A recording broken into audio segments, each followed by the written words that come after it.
আসসালামু আলাইকুম, কেমন আছেন সবাই? আলহামদুলিল্লাহ, আমিও ভালো আছি। দেখেন, এটা একটা চেরি মরিচ।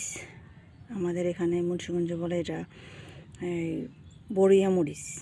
সবুজ থাকা অবস্থায়, কাঁচা থাকা অবস্থায় এটা বড়ির মতো দেখতে, এই জন্য বলে বড়িয়া মরিচ। আর এখন পাকা অবস্থায় দেখেন একদম চেরির মতো দেখা যাইতেছে।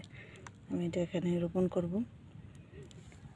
আর এটা একটা বাইরের পেয়ারা বীজ, কুয়েত থেকে আনা, দেখতে গোলাপি। এটা এখানে বুনন করে নিব, বীজগুলি দিয়ে নিচ্ছি।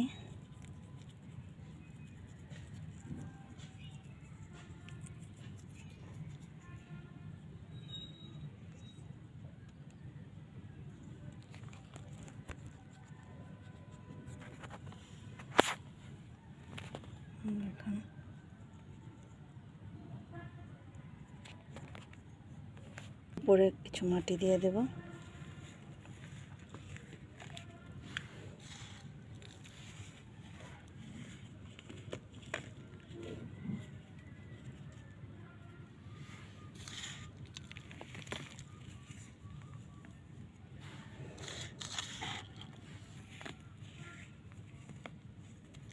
ভালো থাকবেন সবাই, আল্লাহ হাফেজ।